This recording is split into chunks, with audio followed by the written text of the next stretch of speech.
Pertama saya ingin berkomentar terhadap pagu indikatif Kementerian PUPR tahun anggaran 2025 yang jumlahnya sebesar 75,63 triliun.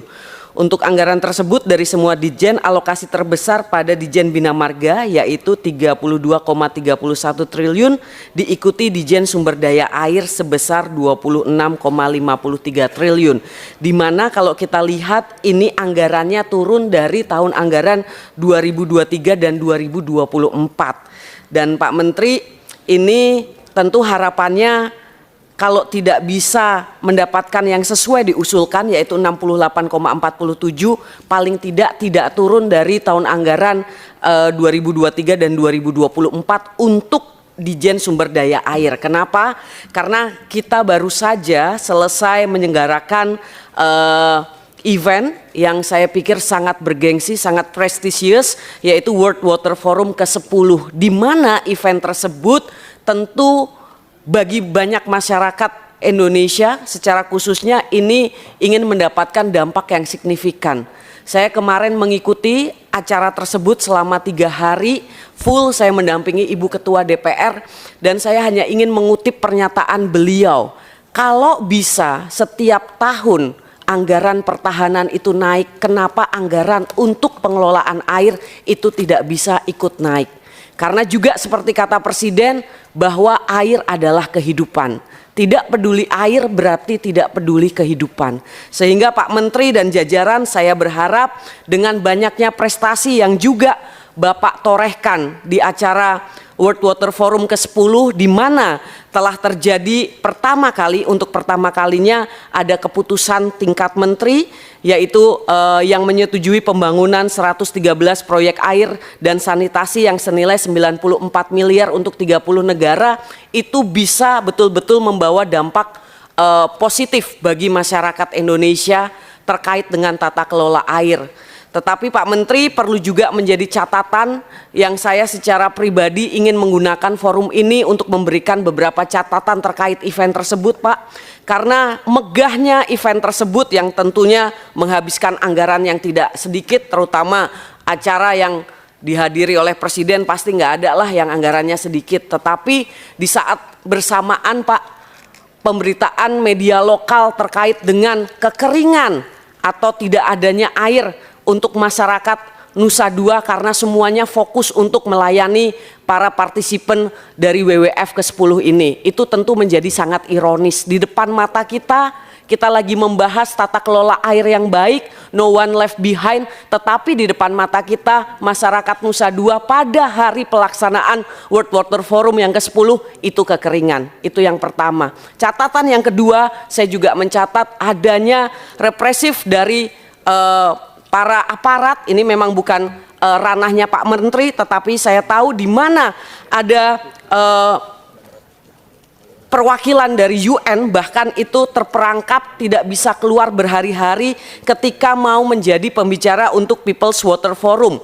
People Water Forum ini dibuat membarengi WWF. Kenapa? Karena memang nggak semua orang bisa masuk ke WWF ke-10, Pak. Sehingga masyarakat secara inisiatif mereka membuat forum yang sama supaya semakin banyak masyarakat yang juga paham mengenai tata kelola air, bagaimana memanfaatkan air, bagaimana menangani limbah. Dan kita tahu berhari-hari para narasumber dari People's Water Forum itu tersandra. Jadi Pak Menteri, catatannya adalah hasil kemarin yang Bapak sepakati, yang Indonesia dapat ilmu pengetahuannya terkait dengan tata kelola air yang berkeadilan bagi masyarakat, itu di-share dan diimplementasikan dalam bentuk program kementerian yang nyata, yang real. Jadi harapannya itu, Pak, karena kita tahu bahwa Indonesia hari ini belum memiliki hukum, belum memiliki undang-undang terkait dengan tata kelola air yang berkeadilan bagi masyarakat. Sementara kita juga tahu bahwa harga air kemasan yang menjadi sumber utama masyarakat untuk memenuhi kebutuhan air bersihnya itu harganya sudah 12 kali per kubik dari harga air PDAM.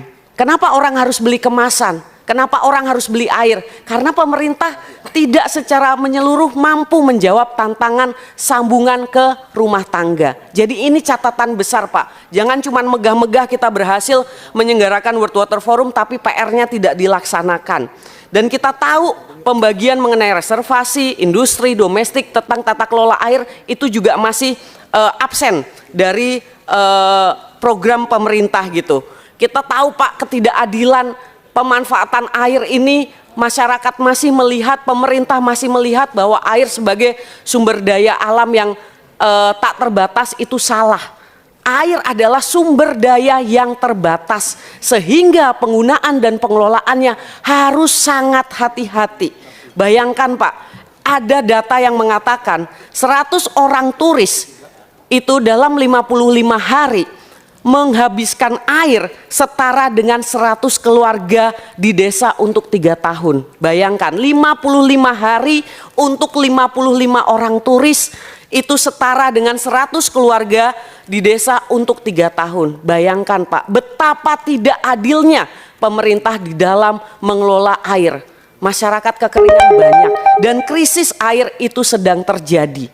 Di banyak negara, Pak, krisis air sudah terjadi, sehingga harapannya Pak Menteri mampu di saat-saat terakhir ini Pak Menteri dan jajaran mampu memberikan sumbangan program terbaik untuk menjawab mengenai krisis air, kelangkaan air dan ketidakadilan pengelolaan air bagi masyarakat Indonesia. Itu catatan saya. Yang pertama terkait dengan sumber daya air. Lalu yang kedua, Pak, ini juga saya pikir tidak kalah menyita perhatian masyarakat, yaitu adalah mengenai Dijen Perumahan. Pagu indikatif tahun anggaran 2025 untuk Dijen Perumahan senilai 4,53 triliun dari yang diusulkan senilai 21 triliun. Kegiatan prioritasnya antara lain adalah pembangunan rumah susun, rumah khusus, PSU, perumahan dan BSPS. Nah, Pak Menteri, kita tahu bahwa saat ini terkait dengan perumahan ini masyarakat kita sedang lagi viral-viralnya nih, lagi banyak banget dibahas. Pertanyaan saya, Pak, adalah apakah ada data tentang kebutuhan rumah bagi pekerja di Indonesia? Misalnya bagi ASN, bagi pekerja swasta, lalu berapa yang selama ini bisa dipenuhi ya? Karena sebagaimana kita ketahui bahwa kementerian lembaga yang memimpin untuk sektor perumahan ini adalah Kementerian PUPR.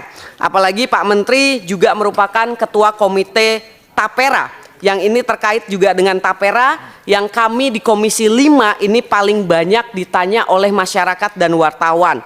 Jadi bagaimana, Pak, data tentang kebutuhan perumahan bagi pekerja di Indonesia? Karena selama ini saya belum menemukan hitungan data yang detail mengenai proyeksi kontribusi Tapera bagi kebutuhan perumahan para pekerja baik ASN maupun pekerja swasta. Pertanyaan saya, Pak, yang juga ditanyakan oleh masyarakat hanya ada dua saja, Pak. Yang pertama adalah hitungan gap atau kebutuhan yang bisa dipenuhi oleh Tapera itu seperti apa? Saya mohon ada perhitungan detail dari Dirjen Perumahan, misalnya ya, untuk ASN bagaimana, untuk pekerja swasta juga bagaimana. Dan yang kedua, Pak, ada nggak sih, Pak, ini saya lihat wawancara Pak Basuki di mana-mana kalau ditanya Tapera, ini jawabannya tuh kok tidak firm gitu. Ya, Pak, ini Tapera gimana nih, Pak? Kalau pekerja swasta yang udah menyicil KPR-nya selama ini atau yang udah punya warisan selama ini, udah punya rumah, nggak butuh lagi perumahan, apakah masih diwajibkan? Nah ya kan, terus kadangkala ada beberapa dari pemerintah yang mengatakan ya itu kalau yang mampu nanti untuk subsidi yang tidak mampu. Mohon maaf, Pak, subsidi itu kewajibannya negara, bukan sesama warga negara memberi subsidi. Kalau sesama warga negara namanya gotong royong gitu. Dan alangkah malunya negara yang tidak mampu hadir untuk menjawab dari tantangan yang masyarakat hadapi. Jadi, Pak, mohon penjelasan tentang Tapera karena saya yakin di sini banyak wartawan, masyarakat juga menanti soal itu.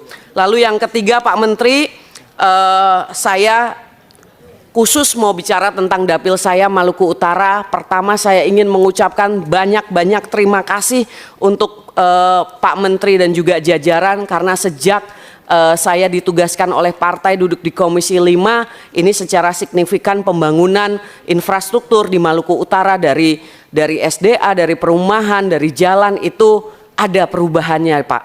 Itu saya terima kasih sekali Pak. Banyak sekali juga usulan-usulan non reguler seperti pembangunan embung di hilir yang sudah disepakati, sudah disetujui oleh Kementerian PUPR. Kami sangat mengapresiasi itu Pak, dan harapannya tentu pembangunan dan beberapa program yang hadir di Maluku Utara itu bisa secara tuntas dan hasilnya bisa dinikmati secara nyata oleh masyarakat. Karena memang beberapa catatan itu penambahan SR, bangunannya ada, sambungannya ada, tapi airnya tidak mengalir.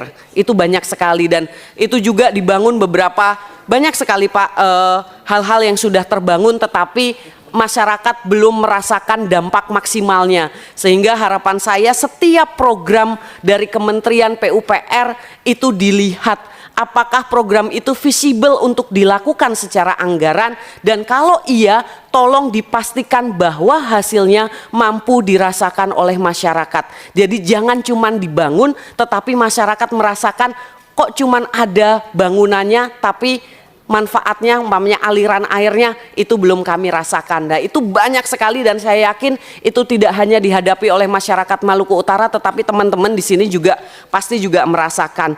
Nah selanjutnya Pak, saya juga terima kasih untuk target prioritas pada Dijen Cipta Karya peningkatan kualitas pemukiman di relief Waibulan, Kabupaten Halmahera Tengah, ini sudah terlaksana. Saya juga terima kasih untuk kapasitas dan preservasi peningkatan struktur jalan Weda Mafa, Matuting, dan Saketa.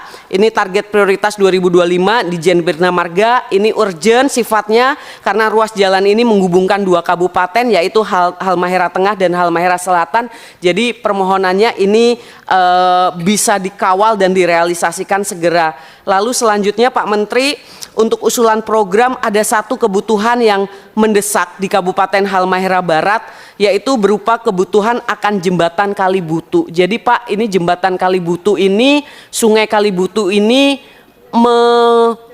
memisahkan ya antara Kecamatan Loloda dengan kecamatan lain di Halmahera Barat, dan terpaksa karena tidak ada penghubung jalannya putus, sehingga beberapa waktu yang lalu ketika saya mengunjungi masyarakat di Loloda itu saya harus mobilnya lewatin sungai. Jadi bukan my travel, my adventure, tetapi ini adalah my dapil, tantangannya luar biasa. Jadi itu kalau lagi banjir otomatis terputus. Kemarin saya usulkan untuk sebagai penerima jembatan gantung, tetapi ditolak karena alasan anggaran. Saya mohon Pak, ini Loloda masih terisolir. Bayangkan kalau ada orang sakit Pak, ini digotongnya lewat sungai seperti apa. Paling nggak ada jembatan yang kalau VR bisa lewat atau apa Pak. Karena ini bukan sekedar janji kampanye, tetapi saya pikir ini adalah bentuk kehadiran saya sebagai perwakilan masyarakat Maluku Utara yang bisa mengupayakan bahwa betul-betul tidak boleh ada satupun masyarakat yang tertinggal secara menikmati pembangunan infrastruktur. Jadi jembatan Kalibutu di Loloda menjadi prioritas Pak. Kalau boleh saya fokuskan di situ, boleh yang program-program lain dipotong, tapi paling tidak hadir jembatan di Kalibutu. Itu yang pertama Pak. Dan selanjutnya mungkin Bapak juga mungkin sudah mendengar bahwa aktivitas gunung berapi di beberapa wilayah di Indonesia Timur sekarang lagi aktif-aktifnya, dan di wilayah kami, di dapil kami Pak, ada Gunung Ibu di Halmahera Barat, dan kemarin sudah erupsi. Untuk mengantisipasi terjadinya banjir lahar, kami membutuhkan pembangunan infrastruktur sabudam Pak. Dan selain itu juga kondisi saat ini masih hujan dan potensi banjir itu masih terus bisa terjadi, dan kami sangat membutuhkan bahan banjiran seperti geobox, geobag, dan juga kawat bronjong Pak, untuk jaga-jaga. Juga itu juga kebutuhan yang sama juga untuk di Taliabu dan juga beberapa kerusakan sungai di Halmahera Selatan, karena memang Pak, di daerah kami itu sangat rawan bencana, dan kami juga berbatasan dengan pantai juga sangat banyak, jadi bahan-bahan banjiran, bronjong, geobox, geobag itu sangat kami butuhkan Pak. Jadi harapannya Pak Menteri beserta jajaran bisa memberikan dukungan kepada kami di Maluku Utara. Selanjutnya secara umum Pak, saya sekali lagi ingin mengucapkan terima kasih banyak atas kerjasama dan bantuan yang sangat baik dari Pak Menteri PUPR beserta jajaran selama hampir 2 tahun saya ditugaskan di Komisi 5 Maluku Utara. Sudah kelihatan lah Pak ada perubahan untuk dukungan infrastruktur, dan harapannya tentu di akhir periode pemerintahan ini Pak Menteri dan juga jajaran bisa menuntaskan segala sesuatu yang sudah dimulai pembangunan infrastruktur di Maluku Utara. Jadi souvenirnya, oleh-olehnya, kenang-kenangannya untuk Maluku Utara ada Pak. Terima kasih Pak Menteri, doa kami Pak Menteri selalu sehat juga, Bapak-bapak dan Ibu berjajaran di Kementerian PUPR. Terima kasih Pak Pimpinan atas waktu dan kesempatan yang diberikan.